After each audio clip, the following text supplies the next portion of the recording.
બોલો ને, આપણે શું ફરિયાદ છે? જવાબ આપતા શીખી જાવ એમ એટલે તમને મારી યાતનાની ખબર પડે. પેલા તમારી વાત કરી દો, શું કહેવા માંગો છો તમે?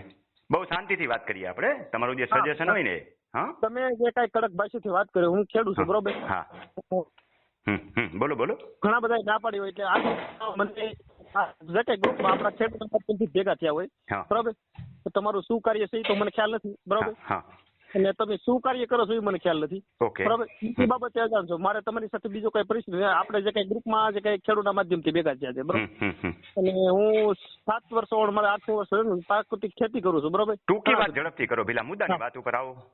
અને ઈ ભાઈએ ના પાડી એટલે શું કારણથી ના પાડી ઈ મને કઈ ન સમજાણું. પણ પહેલા મારી યુટ્યુબ સાંભળતા હોય ને એને જો માર્ગદર્શન આપું છું, બીજા કોઈ માર્ગદર્શન આપતો જ નથી. મારી બાલમંદી તો શરૂ નથી કર્યું કે એક ને સમજાવવા બેહું એમ. સમજાય છે તમને? 10 લાખ માણસો, પેલા મારી વાત સાંભળો. પેલા તમે સજેશન આપવું છે ને હેલી વસ્તુ છે, અને સેવાનું કામ કરવું ને એ અઘરી વસ્તુ છે. પેલા મારી વાત સમજી લ્યો. મારા ફોન બુક ની અંદર 10,000 થી 12,000 નંબર સેવ છે. એક વ્યક્તિ વર્ષે એકવાર ફોન કરે ને, વર્ષે એકવાર, સમજો બરાબર, હા, તો રોજના કેટલા થયા? 30 થાય, 1003 થાય.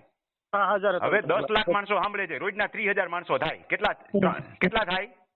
એટલે ઇમ્પોસિબલ. એટલે સિસ્ટમ તો રાખવી જ પડે. હવે બીજી તમને વાત કરું લાખાભાઈ, એકવાર છે ને સેવાનું કામ કરી જોજો. કોઈને આપણે સજેશન આપવું ને બહુ હેલી વસ્તુ છે.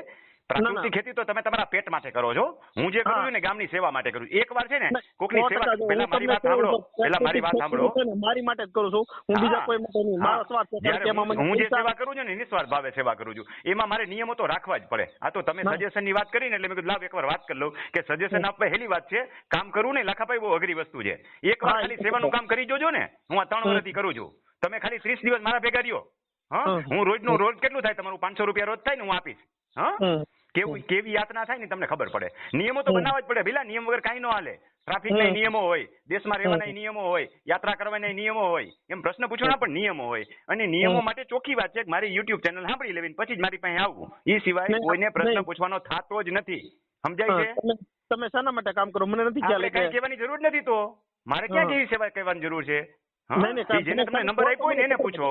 તમને જેને નંબર આપ્યો ને એને પૂછો, અને બે રમકાવીને પૂછજો કે સાહેબના કડક નિયમો છે તે મને હું કામ ફસાવી દીધો એમ. હા, ભઈલા સલાહ આપીને બહુ હેલી છે. કામ કરવું ને એટલું જ અઘરું છે. હા, ભલે આવજો. હા, અને તમારો નંબર તો હું બ્લોક કરીશ હવે. હા, શું કામ ઈ ભાઈને પૂછી લેજો પાછા. હા, ના, કઈ કરવાનું. હા.